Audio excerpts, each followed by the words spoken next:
আকরা স্টাডিতে আপনাদের সবাইকে স্বাগত। আজ আমরা ওয়েস্ট বেঙ্গল বোর্ড ক্লাস 8-এর ইংরেজি বই ব্লসমসের নিউ সিলেবাস থেকে চ্যাপ্টার 13 অর্থাৎ the man who planted trees নিয়ে আলোচনা করব। অসাধারণ একটা গল্প, বুঝলেন? এক মানুষের অদম্য জেদ আর ভালোবাসা কিভাবে একটা বিস্তীর্ণ মরা প্রান্তরকে জাদুমন্ত্রের মতো বদলে দেয়, সেটাই আজ আমরা দেখব। তো চলুন সরাসরি প্রবেশ করা যাক আজকের এই জাদুময় যাত্রায়। আচ্ছা, একবার ভাবুন তো, একা একজন মানুষ যার কাছে অত্যাধুনিক কোনো যন্ত্রপাতি নেই, সে কি একটা মৃত প্রাণহীন রুক্ষ প্রান্তরকে আবার নতুন করে বাঁচিয়ে তুলতে পারে? এই যে ভয়ঙ্কর শুকনো ফেটে যাওয়া জমিটা দেখছেন, এখানে কি সবুজের ছোঁয়া আনা আদৌ সম্ভব? চলুন দেখি গল্পটা আমাদের কি বলছে। Section 1, the Baron land. গল্পের শুরুটা আল্পস পর্বতের উঁচুতে, প্রোভেন্স নামের এক অত্যন্ত রুক্ষ এবং আশ্রয়হীন অঞ্চলে। মাথার ওপর নির্দয় গনগনে নীল আকাশ, চারপাশে শুধু পাথর আর শুকনো বুনো ল্যাভেন্ডারের ঝোপ। আর এখানকার বাতাস, সে এক ভয়ঙ্কর গর্জন, ঠিক যেন কোনো বন্য জন্তুকে খাবার খাওয়ার সময় কেউ বিরক্ত করেছে। একটা অদ্ভুত খা খা শূন্যতা বিরাজ করছে চারপাশে। ঠিক এমন একটা জায়গায় আমাদের গল্পের কথক এসে পড়েছিলেন। টানা 5 ঘণ্টা ধরে মাথার উপর গনগনে রোদ আর প্রবল বাতাসের ঝাপটা সহ্য করে তিনি হাঁটছিলেন। এতক্ষণ হাঁটার পর প্রচণ্ড ক্লান্ত তিনি, গলা শুকিয়ে কাঠ, কিন্তু এই ধুধু প্রান্তরে এক ফোঁটা জলের কোনো নামগন্ধই নেই। হাঁটতে হাঁটতে তিনি একটা পরিত্যক্ত গ্রামে পৌঁছলেন। ভগ্নপ্রায় ধুলোয় মাখা পাথরের বাড়িগুলো দেখে মনে হচ্ছিল বহু বছর আগে হয়তো এখানে মানুষের বাস ছিল। কথক ভাবলেন, যাক, এখানে অন্তত একটু জল মিলতে পারে। কিন্তু কোথায় কি? গ্রামের মাঝখানে ঝর্ণাটাও পুরোপুরি শুকনো। চারপাশের এই নীরবতা আর শূন্যতা দেখে কথকের মনে হল এখানে বোধহয় আর কোনো আশাই নেই। Section 2, meeting the shepherd. ঠিক সেই চরম হতাশার মুহূর্তে রোদের তাপে কাপা বাতাসের ভেতর দূরে একটা ছায়ামূর্তি দেখা গেল। প্রথমে তো মনে হয়েছিল চোখের ভুল, কিন্তু নিছক কৌতূহল আর একটু জলের আশায় কথক ওদিকে এগিয়ে গেলেন। আর কাছে গিয়ে তিনি যা দেখলেন তাতে মনে অদ্ভুত একটা স্বস্তি ফিরে এলো। এই মানুষটি হলেন এলজিয়ার্ড বুফিয়ের। 55 বছর বয়সী এক সুঠাম শক্তপোক্ত মেষপালক। রোদ পোড়া রুক্ষ মুখ, কিন্তু চোখের দৃষ্টিতে ছিল এক অদ্ভুত গভীর প্রশান্তি। তার চারপাশে প্রায় 30টা ভেড়া শান্ত হয়ে বিশ্রাম নিচ্ছিল। এই ভয়ঙ্কর রুক্ষ পরিবেশের মাঝেও মানুষটাকে দেখে কথকের মনে হল যেন তিনি এক নিরাপদ আশ্রয় সন্ধান পেয়ে গেছেন। এলজিয়ার্ড তাকে জল তো দিলেনই, সাথে নিজের ছোট্ট কুটিরেও নিয়ে গেলেন। ভেতরের পরিবেশটা কিন্তু বাইরের চেয়ে একদম আলাদা। উনুনের গনগনে আগুনে ঘরটা বেশ উষ্ণ আর আরামদায়ক। কথককে তিনি গরম স্যুপ খেতে দিলেন। এই আতিথেয়তা আর নিরাপত্তার অনুভূতিটা এতটাই আরামের ছিল যে কথক বুঝতে পারলেন আজকের রাতের জন্য এর চেয়ে ভালো জায়গা আর হতেই পারে না। কিন্তু আসল চমকটা অপেক্ষা করছিল রাতের বেলা। খাওয়া দাওয়ার পর এলজিয়ার্ড একটা ব্যাগ থেকে এক গাদা ওক গাছের বীজ, যাকে আমরা অ্যাকর্ন বলি, টেবিলের উপর ঢাললেন। তারপর সম্পূর্ণ নিঃশব্দে প্রবল মনোযোগ দিয়ে তিনি একটা একটা করে বীজ পরীক্ষা করতে লাগলেন। খারাপ বীজগুলোকে বাদ দিয়ে অত্যন্ত যত্নের সাথে ঠিক 100টা নিখুঁত বীজ বেছে আলাদা করলেন তিনি। তার এই শান্ত সূক্ষ্ম কাজটা কথকের মনে দারুণ কৌতূহল তৈরি করল। সেকশন 3, প্ল্যান্টিং দি একর্নস। পরদিন খুব ভোরে এলজিয়ার্ড উঠলেন। কথকের মাথায় তখন একটাই প্রশ্ন, এই 100টা বীজ নিয়ে লোকটা করবে কি? তিনি এলজিয়ার্ডের সঙ্গী হলেন। সকালের নরম আলোয় একটা জলের বালতি আর একটা ভারী লোহার রড নিয়ে এলজিয়ার্ড বেরিয়ে পড়লেন সেই বিস্তীর্ণ রুক্ষ উপত্যকার দিকে। নির্দিষ্ট জায়গায় পৌঁছে এলজিয়ার্ড যা শুরু করলেন তা দেখে কথক তো রীতিমতো অবাক। প্রথমে ওই ভারী লোহার রডটা দিয়ে শুকনো কঠিন মাটিতে সজোরে আঘাত করে একটা গর্ত তৈরি করলেন।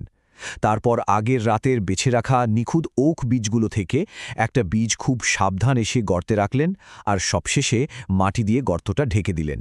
মানে তিনি ওক গাছ লাগাচ্ছিলেন। এক অবিশ্বাস্য ধৈর্য আর পরম যত্নে তিনি পুরো 100টা বীজ এভাবে রোপণ করলেন। এরপর কথক যখন তার সাথে কথা বললেন, তখন যে তথ্যটা বেরিয়ে এলো সেটা আরও অবিশ্বাস্য। এলজিয়ার্ড জানালেন গত 3 বছর ধরে তিনি এই নির্জন উপত্যকায় সম্পূর্ণ একা একা ঠিক এই কাজটাই করে চলেছেন। 3 বছরে ঠিক কতগুলো বীজ পোতা হয়েছে আন্দাজ করতে পারেন? 1 লক্ষ। হ্যাঁ, ঠিকই শুনছেন, 1 লক্ষ ওক বীজ তিনি নিজের হাতে লাগিয়েছেন।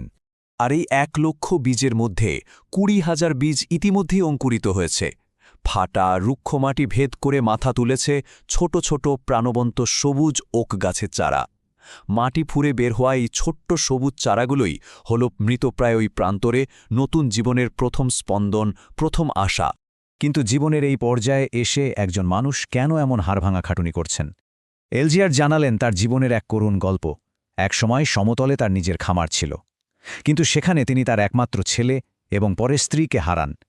এই চরম শোকের পর তিনি নির্জনতায় চলে আসেন। তিনি বুঝতে পেরেছিলেন যে শুধুমাত্র গাছের অভাবেই এই বিস্তীর্ণ প্রান্তরটা মরে যাচ্ছে। তাই জীবনে আর কোনো গুরুত্বপূর্ণ কাজ না থাকায় তিনি একাই এই পরিস্থিতি শোধরানোর এক দৃঢ় সংকল্প নেন। কথক পরদিন সেখান থেকে বিদায় নেন, আর পরের বছরই শুরু হয়ে যায় প্রথম বিশ্বযুদ্ধ।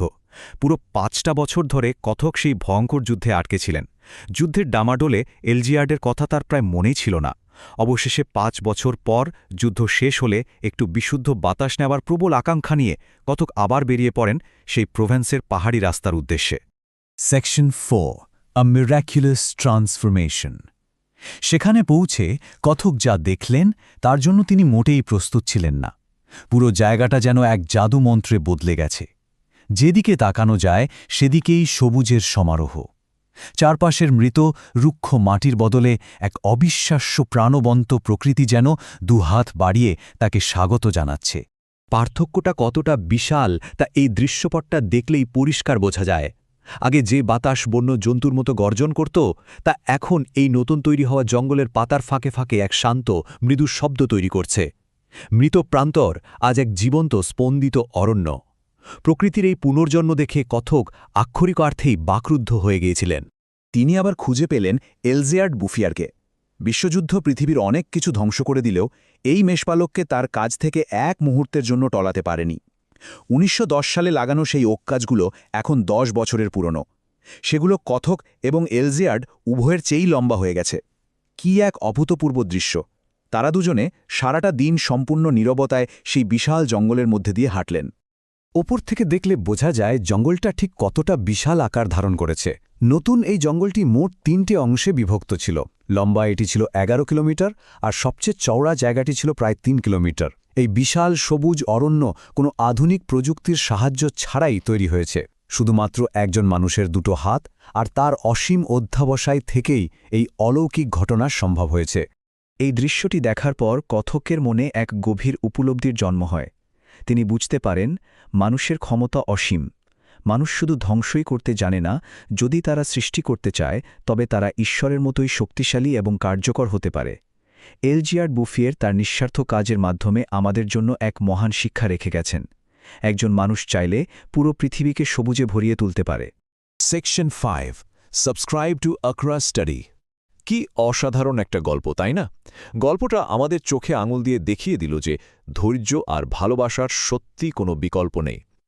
এরকমই আরও দারুণ দারুণ শিক্ষণীয় বিষয় এবং পাঠ্যবইয়ের প্রতিটি অধ্যায় খুব সহজে গল্পের মতো করে বুঝে নিতে আকরা স্টাডির সাথেই থাকুন। যদি এই আলোচনাটি আপনাদের ভালো লেগে থাকে তবে অবশ্যই লাইক দিন এবং বন্ধুদের সাথে শেয়ার করুন, যাতে তারাও এই সুন্দর গল্পটা জানতে পারে। এরকম আরও গল্পের বিশ্লেষণের জন্য আকরা স্টাডি ইউটিউব চ্যানেলটিকে এক্ষুনি সাবস্ক্রাইব করে নিন। তবে বিদায় নেওয়ার আগে একটা প্রশ্ন রেখে যাই।